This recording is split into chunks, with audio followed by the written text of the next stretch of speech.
तो लेसन का नाम है पहलवान की ढोलक।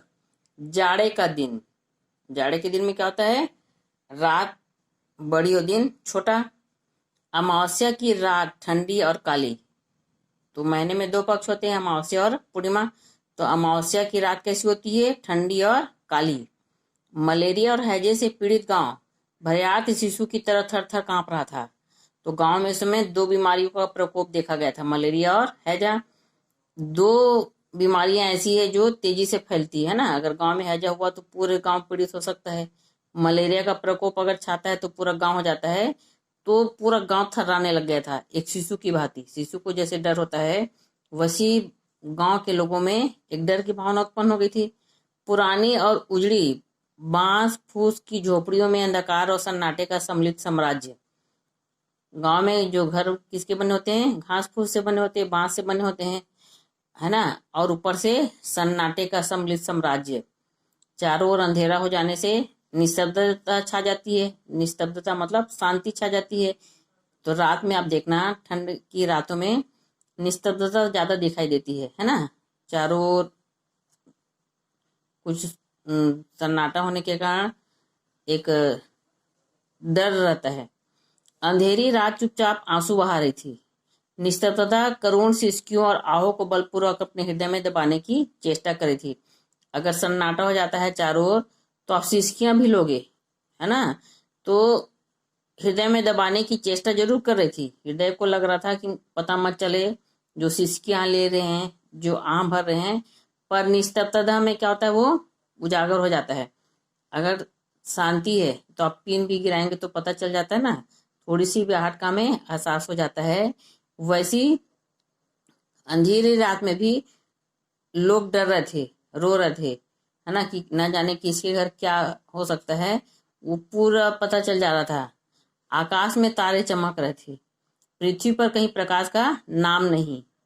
अंधकार होने के कारण आकाश से टूटकर यदि कोई भावुक तारा पृथ्वी पर जाना भी चाहता तो उसकी ज्योति और शक्ति रास्ते में ही शेष हो जाती थी।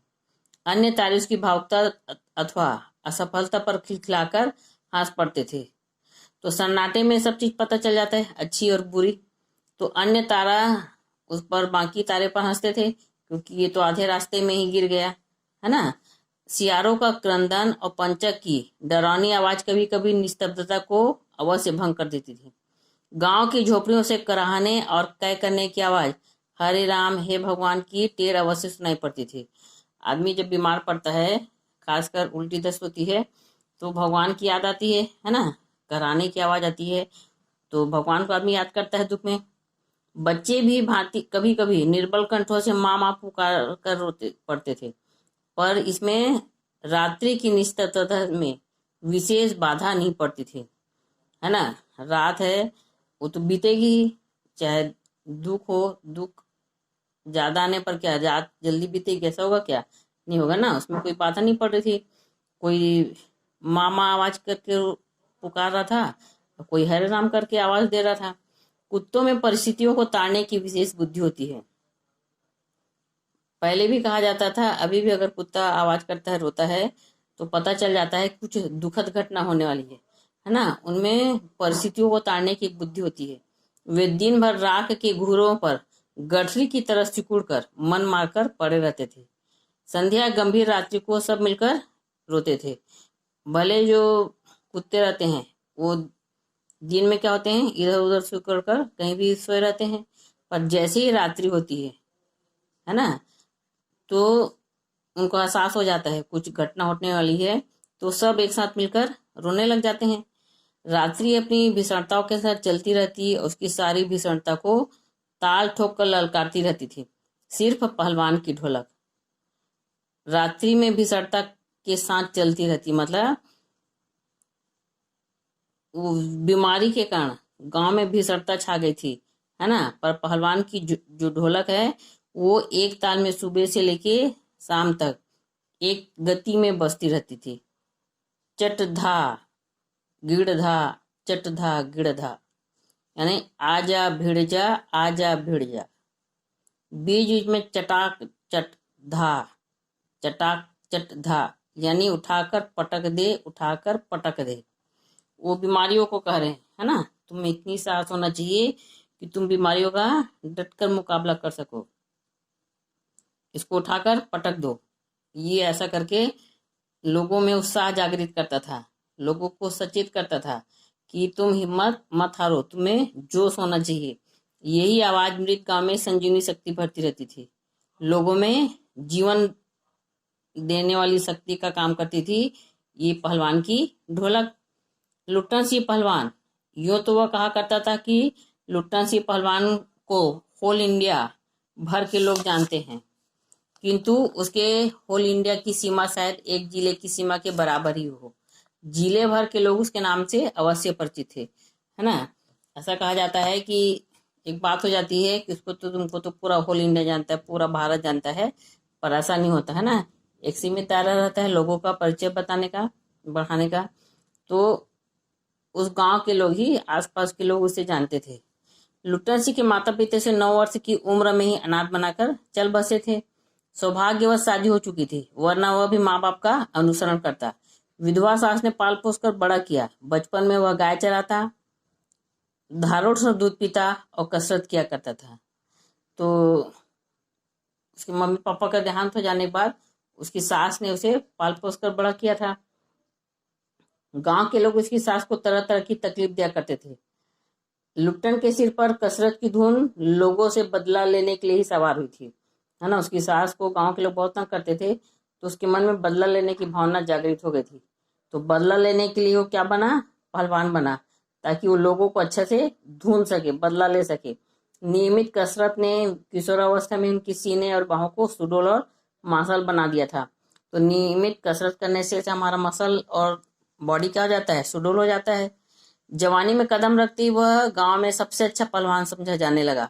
लोग उससे डरने लगे और वह दोनों हाथों को दोनों ओर 45 डिग्री की दूरी पर फैलाकर पहलवानों की भांति चलने लगा। वह कुश्ती भी लड़ता था, है ना। तो पहलवानी का पूरा गुण किसके पास आ गया था। एक बार वह दंगल देखने श्यामनगर मेला गया। पहलवानों की कुश्ती और दांव पेच देखकर उसे रहा नहीं गया। जवानी की मस्ती और ढोल की ललकारती हुई आवाज ने उसकी नसों में बिजली उत्पन्न पैदा कर दी। अगर किसी को अगर जो शौक रहेगा, जैसे पहलवान है, उसको मस्ती और ढोल दिखाई दे या उसकी आवाज सुनाई दे, तो उनकी नसों में क्या हो जाता है, अपने आप बिजली उत्पन्न हो जाती है। जैसे जिसको नृत्य करने का शौक रहेगा, अगर कोई गाना लगा दे तो क्या करने लग जाता है, वो नृत्य करने लग जाता है। वैसे ही पहलवानी में एक गुण पाया गया जाता है। उसने बिना कुछ सोचे समझे दंगल में शेर के बच्चे को चुनौती दे दी, है ना। दंगल करने वाला क्या करता है, ललकारता है सामने वाले को, तब लड़ाई उनको करने में मजा आता है। और शेर के बच्चों के साथ मुकाबला करो, ऐसा करके उसने चुनौती दे डाली। शेर के बच्चे का असल नाम था चांद सिंह। वो अपने गुरु पहलवान बादल सिंह के साथ पंजाब से पहले पहल श्यामनगर मेले में आया था। एक चांद सिंह नाम का पहलवान था, वो भी श्यामनगर मेले में आया था। सुंदर जवान, अंग प्रत्यंग से सुंदरता टपकती थी। 3 दिनों में ही पंजाबी और पठान पहलवानों के गिरोह के अपनी जोड़ी और उम्र के सभी पट्टों को पछाड़कर उसने शेर के बच्चे की टाइटल प्राप्त कर ली थी। इसलिए वह दंगल के मैदान में लंगोट लगाकर एक अजीब किलकारी भरकर छोटी दुलकी लगाया करता था। देसी नौजवान पहलवानों से लड़ने की कल्पना से भी घबराते थे। अपनी टाइटल को सत्य प्रमाणित करने के लिए चांद सिंह बीच बीच में दौड़ता फिरता रहता था और शेर के बच्चे के साथ लड़ाई करो करके, है ना। श्यामनगर के दंगल और शिकार प्रवृत्त राजा साहब उसे दरबार में रखने की बात कर ही रहे थे कि लट्टन सिंह ने शेर के बच्चे की चुनौती दे दी। सम्मान प्राप्त चांद सिंह पहले तो किंचित उसकी स्पर्धा पर मुस्कुराया, फिर बाज की तरह उस पर टूट पड़ा, क्योंकि ये पहले बार लट्टन सिंह मैदान में उतरा था। तो उसको हंसी आती है कि मेरे से क्या लड़ाई करेगा, है ना। शांत दर्शकों की भीड़ में खलबली मच गई। पागल है पागल, मरा ये मरा, है ना। अगर कोई शुरू से दांव पेच में पारंगत रहेगा, उसके सामने अगर कोई नया व्यक्ति जाएगा तो हंसी आएगी ना। तो लोग उसको डराने लगे, अरे पागल तो मर जाएगा, क्यों से लड़ाई कर रहा है। लट्टन बड़ी सफाई से आक्रमण को संभाल कर निकल कर उठ खड़ा हुआ और पैतरा दिखाने लगा। राजा साहब ने कुश्ती बंद करवाकर लट्टन को अपने पास बुलवाया और समझाया। अंत में उसकी हिम्मत की प्रशंसा करते हुए 10 रुपये का नोट देकर कहने लगा, जाओ मेला देखकर घर जाओ, है ना। राजा को नहीं लग रहा था कि ये लड़ाई करे, तो इसमें क्या होगा कि अगर हार जाता तो राजा की बेइज्जती हो जाती, इसलिए राजा उसको 10 रुपये देकर बाहर निकाल देते हैं। फिर वो राजा का वफादार था ही, नहीं सरकार लड़ेंगे, फूक महो सरकार। वो कहता है कि नहीं सरकार मैं तो लड़ूंगा, आप फूक मो बस दीजिए। तो सरकार क्या बोलता है, तुम पागल हो, जाओ। मैनेजर साहब से लेकर सिपाहियों तक ने धमकाया, देह में गोश्त नहीं, लड़ने चलाए शेर के बच्चे से। सरकार इतना समझा रहे हैं। उसी टाइम मैनेजर साहब आता है, उसको बताता है कि तुमको अगर सरकार मना कर रहे हैं तो तुम क्यों लड़ रहे हो, चले जाओ। दुहाई सरकार, पत्थर पर माथा पटक कर मर जाऊंगा, मिले हुक्म। वहां जोड़कर गिड़गिड़ाता रहता था। भीड़ अधीर हो रही थी, बाजे बंद हो गए थे। पंजाबी पहलवानों की जयमायात क्रोध से पागल होकर लुट्टन पर गालियों की बौछार हो रही थी, है ना। सब भीड़ के लोग डांट रहे थे कि तू क्यों लड़ाई कर रहा है। दर्शकों की मंडली उत्तेजित हो रही थी। कोई कोई लुट्टन के पक्ष से चिल्ला उठता था, उसे लड़ने दिया जाए। कोई उसके समर्थक भी थे जो इसकी पहलवानी को समझ रहे थे कि ये लड़ाई कर सकता है। तो वो लोग क्या कर रहे थे कि पक्ष ले रहे थे लट्टन सिंह का कि जाओ तुम लड़ाई करो। अकेला चांद सिंह मैदान में खड़ा व्यर्थ मुस्कुराने की चेष्टा कर रहा था। पहली पकड़ में ही अपनी प्रतिद्वंदी की शक्ति का उसे अंदाजा मिल गया था। विवश होकर राजा साहब ने आज्ञा दे दी, लड़ने दो। बाजे बजने लगे, दर्शकों में फिर उत्तेजना फैली, कोलाहल बढ़ गया। मेले के दुकानदार दुकान बंद करके खड़े हो गए। चांद सिंह की जोड़ी चांद की कुश्ती हो रही है। चटधा गिड़झा, चटधा गिड़झा भरी आवाज में एक ढोल वो चुपचाप था बोलने लगा, टाक धीना दिन, टाक धीना दिन, है ना। फिर लुट्टन सिंह को चांद ने कसकर दबा लिया था। अरे गया गया, दर्शकों ने तालियां बजाई। हलवा हो जाएगा हलवा। हंसी नहीं, शेर का बच्चा है बच्चू। फिर चरचराधीन होने लगा। लुट्टन की गर्दन पर केहनू डालकर चांद चित करने की कोशिश कर रहा था। वहीं दफना दे रहे बहादुर बादल सिंह अपने शिष्य को उत्साहित कर रहा था, है ना। तो दांव पेच में क्या होता है, लोग दो पक्ष में पड़ जाते हैं। एक इसका पक्ष लेता है लट्टन सिंह का, तो दूसरा चांद सिंह का पक्ष लेता है। लुट्टन की आंखें बाहर निकल रही थी, उसकी छाती फटने फटने को हो रही थी। राजमत बहुमत चांद के पक्ष में था। सभी चांद को शाबाशी दे रहे थे। लुट्टन के पक्ष में सिर्फ ढोल की आवाज थी, जिसकी ताल पर वो अपनी शक्ति और दांव पेच की परीक्षा ले रहा था, अपनी हिम्मत को बढ़ा रहा था। अचानक ढोल की पतली आवाज सुनाई पड़ी, ताक धीना तिरकट टिन्ना, ताक धीना तिरकट टिन्ना। लट्टन को स्पष्ट सुनाई पड़ रहा था, ढोल कर रहा था, दांव काटो बाहर हो जाओ, दांव काटो बाहर हो जाओ, है ना। तो उसको भी अपनी जो शक्ति है वो कम लगने लग गई थी, तो वो उसमें से आवाज को समझता है। ढोलक आवाज जैसा से अपन अंदाज लगा सकते हैं कि वो ऐसे ही उसमें से ध्वनि निकल रही है। लोगों के आश्चर्य की सीमा नहीं रही। लुट्टन दांव काटकर बाहर निकला, तुरंत लपक कर अपने चांद की गर्दन पकड़ ली। वाह रे मिट्टी के शेर, अच्छा बाहर निकल आया। इसलिए तो जनमत बदल रहा था। मोटी और भोड़ी आवाज वाले ढोल बजा रहे थे, चटाक चट चटाचट, है ना। फिर इसका भी मतलब वही, उठा पटक दे, उठा पटक दे। लुट्टन ने चालाकी से दांव और जोर लगाकर चांद को जमीन पर दे मारा। धिना धिना धिन धिन्ना धिन्ना। लुट्टन ने अंतिम शोर मचाया। चांद सिंह चारों ओर चित हो रहा। धा धीड़ धड़ा धीड़ धड़ा धीड़, गिड़ गिड़, है ना। वाह बहादुर, वाह बहादुर। जनता यह स्थिर नहीं कर सकी कि किसकी ध्वनि की जाए, है ना, किसको जय बोले। जनता को समझ ही नहीं आ रहा था कि चांद का पक्ष लें कि लट्टन का, क्योंकि जो मुकाबला है वो बराबरी का चल रहा था। फलता अपनी अपनी इच्छा अनुसार किसी ने माँ दुर्गा की, महावीर जी की, कुछ ने राजा श्यामचंद की जय ध्वनि की। अंत में सम्मिलित जय से आकाश गूंज उठा। विजयी लुट्टन कुंदता फांदता ढोल बजाता सबसे पहले बाजे वालों की ओर दौड़ा, ढोलों को श्रद्धा पूर्वक प्रणाम किया। फिर दौड़ कर उसने राजा साहब को गोद में उठा लिया। राजा साहब के कीमती कपड़े मिट्टी में सन गए थे, है ना, क्योंकि जो पहलवान रहते हैं वो लोग धूल में ही पहलवानी करते हैं, तो कपड़ा खराब कर दिया राजा का। मैनेजर साहब ने आपत्ति की, हे अरे अरे, किंतु राजा साहब ने उसे स्वयं छाती से लगाकर गदगद हो गया।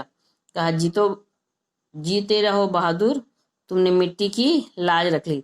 है ना, अगर अपने क्षेत्र का कोई आदमी जीतता है तो खुशी होती है ना, वैसी राजा को खुशी मिलती है लट्टन के जीतने से। पंजाबी पहलवानों की जमायत चांद से की आंखें पोंछ रही थी। लुटन को राजा साहब ने पुरस्कृत ही नहीं किया, अपने दरबार में भी सदा के लिए रख लिया। पहले की भी राजा क्या करते थे, अपने साथ पहलवान जो ताकत में अच्छे रहते थे उनको रख लेते थे। है ना, कुछ ऐसा जरूरत पड़ती थी तो पहलवान लोग को लड़ाई करने के लिए भेज देते थे।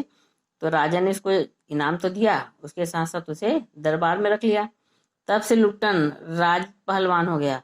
राजा साहब उसे लुट्टन सिंह को बुलाकर कहकर पुकारने लगे। राज पंडितों ने मुंह बिचकाया, हुजूर जाति का सिंह। मैनेजर साहब छत्री थे, क्लीन शेव्ड, चेहरे को संकुचित करते हुए अपनी शक्ति लगाकर नाक के बाल उखाड़ रहे थे। चुटकी से अत्याचारी बाल को रगड़ते हुए बोले, हाँ सरकार, यह अन्याय है ना। तो बाकी लोग को चिढ़ होने लग गई, अरे तो राज पहलवान बनने जा रहा है ना। राजा साहब ने मुस्कुराते हुए सिर्फ इतना ही कहा, उसने छतरी का काम किया है। उसी दिन से लट्टन सिंह पहलवान की कीर्ति दूर दूर तक फैल गई। पौष्टिक भोजन, व्यायाम, राजा साहब को इसने दृष्टि से उनकी प्रसिद्धि में चार चांद लग गए। तो राजा साहब भी उसको अपने राज पहलवान बनाए थे, इसलिए उसके भोजन में विशेष ध्यान देते थे, उसे पौष्टिक भोजन दिया जाता था। तो उसकी जो ख्याति है वो चारों तरफ फैलने लगी। कुछ वर्षों में उसने एक एक कर सभी नामी पहलवानों को मिट्टी सुंघाकर आसमान दिखा दिया। एक बार अगर कोई जीत जाता है तो उसमें एक जोश आ जाता है, एक नई उमंग आ जाती है ना। तो हर बार वो प्रतियोगिता में भाग लेता और सभी पहलवानों को मिट्टी सुखा दिया। काला खां के संबंध में यह बात मशहूर थी कि वह जो ही लंगोट लगाकर आली कहकर अपने प्रतिद्वंदी पर टूटता है, प्रतिद्वंदी पहलवान को लकवा मार जाता है ना। प्रतिद्वंदी मतलब अपने सामने जो लड़ाई करने वाला रहेगा उसको क्या बोलेंगे, प्रतिद्वंदी। तो लुट्टन ने उसको भी पटक कर लोगों का भ्रम को दूर कर दिया। एक और आदमी था वहां पे, काला खां, वो भी लोगों को डराते रहता था आली करके, है ना। तो लट्टन सिंह भी उससे भी नहीं डरा और एक बार उसे प्रतिस्पर्धा करके और जीत हासिल कर ली। उसके बाद से वह राज दरबार का दर्शनीय जीव ही रहा।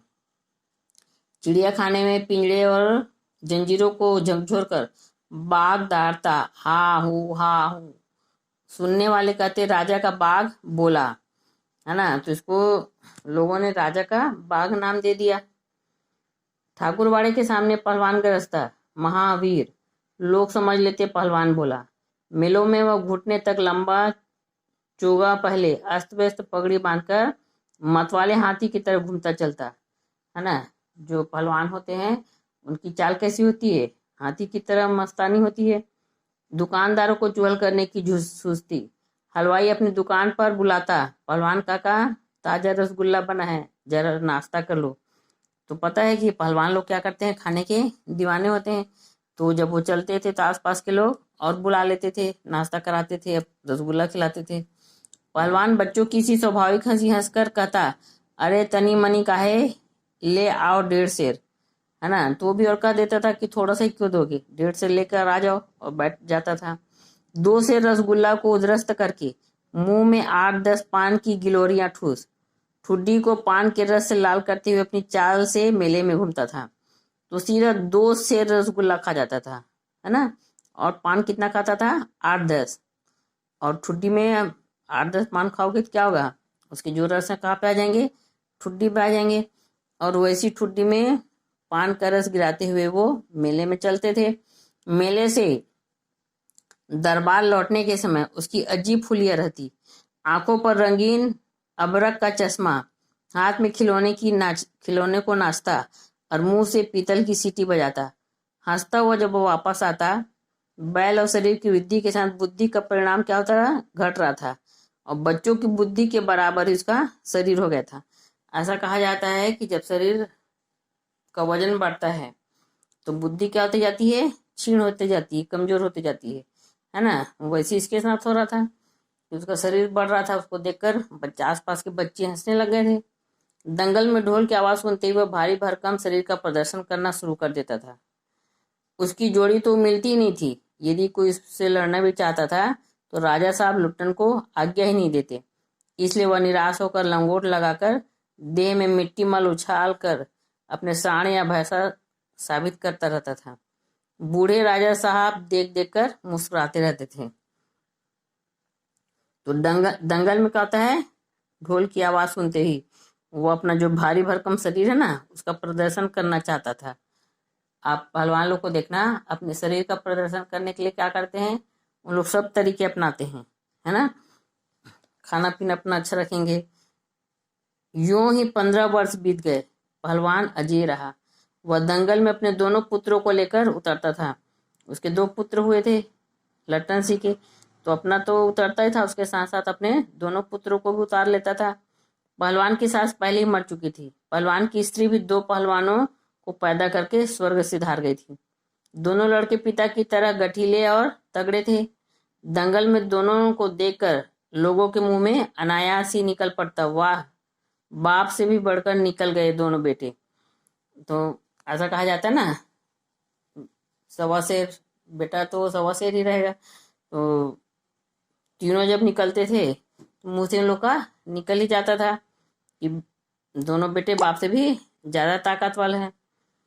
दोनों ही लड़के राज दरबार की भावी पहलवान घोषित हो चुके थे। अतः दोनों का भरण पोषण दरबार से ही हो रहा था, क्योंकि अब इनको भी राज पहलवान बनाने की तैयारी चल रही थी। उनके खान पान पर विशेष ध्यान दिया जा रहा था। प्रतिदिन प्रातःकाल पहलवान स्वयं ढोलक बजा बजा कर दोनों से कसरत करवाता। दोपहर में लेटे लेटे दोनों को सांसारिक ज्ञान की शिक्षा भी देता था। ढोलक की आवाज पर पूरा ध्यान देना। हाँ, मेरा गुरु कोई पहलवान नहीं, यही ढोल है। तो उसको शिक्षा कहाँ से मिली थी, ढोल से ही मिली थी। इसलिए वो अपने बच्चों को भी बताते हैं कि तुम इसे अपना गुरु मानना, इसे ढोल मत समझना। ढोल की आवाज प्रताप से मैं पहलवान हुआ। दंगल में उतरकर सबसे पहले दोनों ढोलों को प्रणाम करना, ऐसे वो अपने बच्चों को नसीहत देते हैं। ऐसी बहुत सी बातें वह कहा करते। फिर मालिक को कैसे खुश रखा जाता है, कब कैसा व्यवहार करना चाहिए आदि की शिक्षा वह नित्य दिया करते थे। तो उनको पता था कि राज पहलवान बनने से क्या फायदा है, तो वही शिक्षा अपने बच्चों को देते थे कि किसके साथ कैसा व्यवहार करना चाहिए, कैसे अपने सरकार को खुश रखना चाहिए। ऐसी शिक्षा वो रोज अपने बच्चों को दिया करते थे। किंतु उसकी शिक्षा दीक्षा सब किए कराए पर एक दिन पानी फिर गया। वृद्ध राजा क्या हो गए, स्वर्ग सिधार गए। नए राजकुमार ने विलायत से आते ही राज्य को अपने हाथ में ले लिया। तो पहले ये परंपरा थी कि राजा का बेटा क्या बनता था, राजा बनता था। तो राजा के स्वर्ग सिधारने के बाद उसका बेटा जो विलायत गया था वो आते हैं, और जैसे ही आते हैं गांव में तो शासन को अपने हाथ में ले लेते हैं। राजा साहब के समय शिथिलता आ गई थी। राजकुमार कहते ही दूर हो गई। बहुत से परिवर्तन हुए। उन्हीं परिवर्तनों की चपेटाघात में पड़ा पहलवान भी। दंगल का स्थान घोड़े की रेस ने ले लिया। तो पहले के राजा लोगों का मनोरंजन का साधन अलग था, पहलवानी दिखाने या करने में उनको मजा आता था। पर इसके लड़के तो विलायत से आए थे, है ना, तो घोड़े की रेस में उनको मजा आता था। तो उन्होंने ये पहलवान को क्या सोचा कि इनको निकाल देना चाहिए। पहलवान तथा दोनों भाई पहलवानों का दैनिक भोजन व्यय सुनते ही राजकुमार ने कहा, तेरुबुल, है ना। तो जब उसके बेटे को पता चला कि इनके लिए तो खाने में बहुत खर्च किया जाता है, तो उन्होंने तीनों को निकालने की घोषणा कर दी। नए मैनेजर ने कहा, हॉरेबुल। पहलवान को साफ जवाब मिल गया। राज दरबार में उसकी आवश्यकता ही नहीं, उसको गिड़गिड़ाने का मौका भी नहीं दिया गया, है ना। पहलवान को बताया गया कि अब तुम्हारी आवश्यकता नहीं है, तुम जा सकते हो।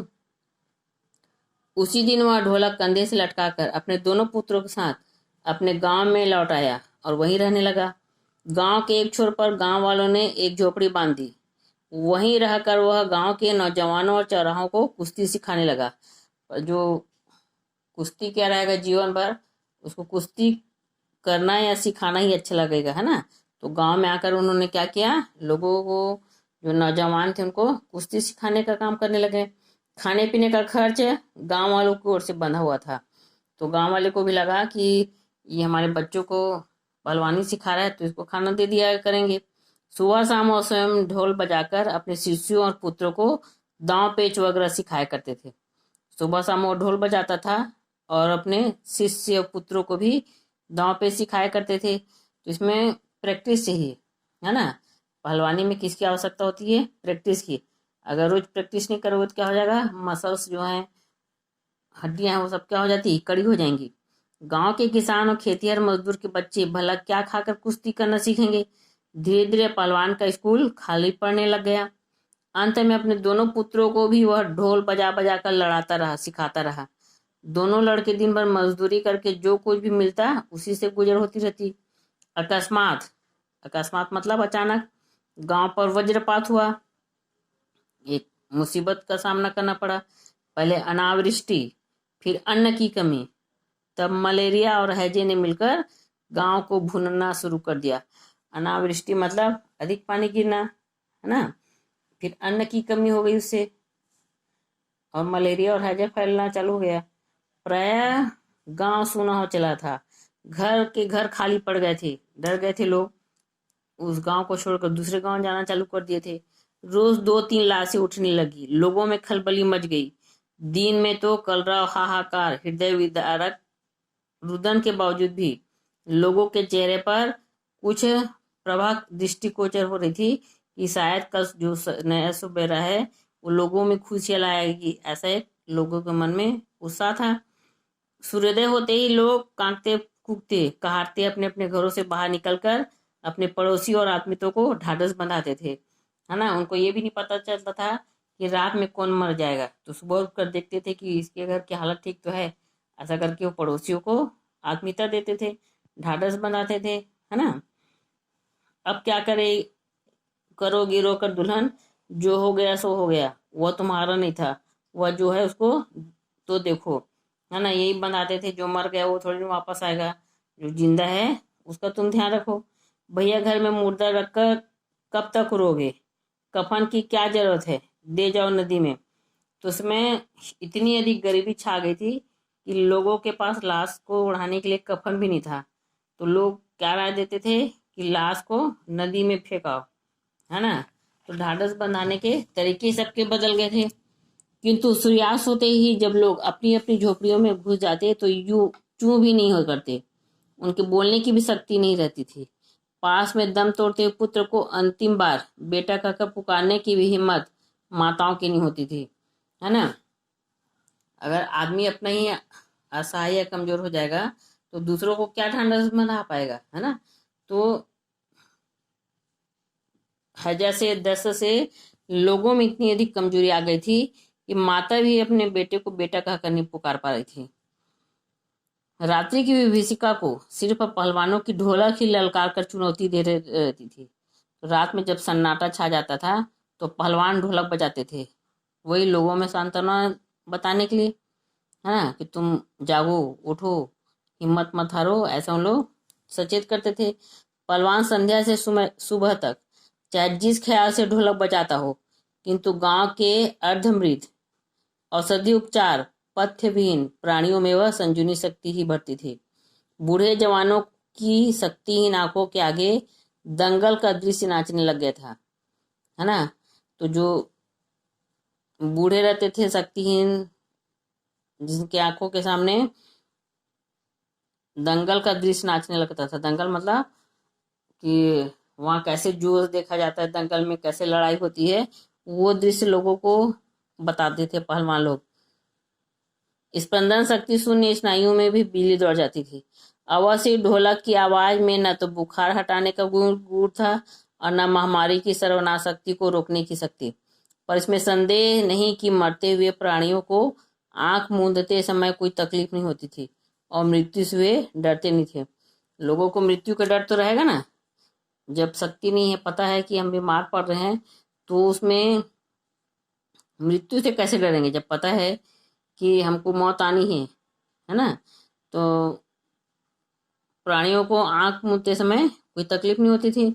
जिस दिन पहलवान के दोनों बेटे क्रूर काल की चपेटाघात में पड़े, असह्य वेदना से छटपटाते हुए दोनों ने कहा था, बाबा उठा पटक दो वाला ताल बजाओ। अब उनके दोनों बच्चे भी इस चपेट में आ गए महामारी के। तो बच्चे लोग अपने पापा को बोलते हैं कि पापा वो ढोलक को बजाओ, है ना, जिसमें तुम लोगों को सांत्वना देते हो। तो वही फिर उसके पापा रात पूरी पीटते रहते हैं, चटाक धक, है ना। बीच बीच में पहलवानों की भाषा में उत्साहित भी करता था, मारो बहादुर। प्रातःकाल उसने देखा उसके दोनों बच्चे जमीन पर निष्पंद पड़े हैं। दोनों पेट के बल पड़े हुए थे। एक ने दांत से थोड़ी मिट्टी खोद ली थी। एक लंबी सांस लेकर पहलवान ने मुस्कुराने की चेष्टा भी की थी। दोनों बहादुर गिर पड़े। उस दिन पहलवान ने राजा श्याम आनंद की दी हुई रेशमी जांघिया पहन ली, सारे शरीर में मिट्टी मलकर थोड़ी कसरत की, फिर दोनों पुत्रों को कंधों पर लादकर नदी में बहाया। लोगों ने सुना तो दंग रह गए कि कितनों की हिम्मतें टूट गई, है ना। वो लोगों को क्या करता था, सांत्वना देता था, उत्साहित करता था। पर आज उसके घर में क्या हो गया, दोनों पुत्रों का निधन हो गया। यह सुनकर लोगों के मन में एक डर हो गया। फिर रात में फिर पहलवान की ढोलक की आवाज सुनी दी, प्रतिदिन की भांति सुनाई पड़ी। उसके दोनों पुत्र के मरने के बाद भी उसमें लोगों के प्रति कितनी सहानुभूति थी, है ना। वो हिम्मत नहीं हारे। वो समझ गया कि मेरे साथ जो घटना घटी तो घटी, और गांव के लोगों के प्रति ना हो करके वो क्या करता है, उस दिन भी ढोलक बजाता है। दोनों बच्चों को नदी में बहाने के बाद ढोलक बजाता है ना, ताकि लोगों में हिम्मत दूर नहीं पड़ जाए। संतप्त माता पिताओं ने कहा, दोनों पहलवानों के बेटे मर गए, पर पहलवान की हिम्मत तो देखो, 1.5 हाथ का कलेजा है। 4-5 दिनों के बाद एक रात को ढोलक की आवाज सुनाई नहीं पड़ी। ढोलक नहीं बोली। पहलवान के कुछ दिलेर कितुरूढ़ शिष्यों ने प्रातःकाल जाकर देखा कि पहलवान की भी लाश चित पड़ी है। अब पहलवान, जब ढोलक की आवाज नहीं आई तो लोगों को लगा कि अरे आज पहलवान कहाँ चला गया। तो उसका शिष्य जाकर देखता है कि पहलवान जी भी मर गए हैं। आंसू पोंछते हुए एक ने कहा, गुरुजी कहा करते थे कि जब मैं मर जाऊं तो चिता पर मुझे चित नहीं, पेट के बल सुलाना। मैं जिंदगी में कभी चित नहीं हुआ, चित मतलब कभी हारा नहीं हूं, है ना। तो कोई कोई ऐसा रहता है कि मरने के पहले अपनी इच्छा मृत्यु को बता देते हैं कि मेरे मरने के बाद क्या करोगे। वैसी पहलवान ने अपने शिष्य को बता दिया था कि अगर मैं मरूंगा तो मुझे पेट के बल सुलाना, है ना, चित मत सुलाना, क्योंकि मैंने जीवन में कभी हार नहीं मानी थी। और चिता सुलगाने के बजाय समय ढोल बजा देना। वह आगे बोल नहीं सका। तो अपने शिष्य को उन्होंने पहले से अपनी जानकारी दे दी थी कि मेरे मरने के बाद तुम सब क्या करोगे, है ना। तो जब आग सुलगाओगे तब क्या करना, ढोल बजा देना।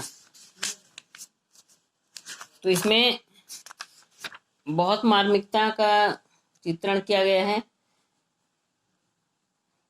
ऐसा लगता है कि मानो हमारे सामने का दृश्य ही ये घटना घट रही है। इतना बढ़िया कवि ने पहलवान का ढोल को प्रस्तुत किया है।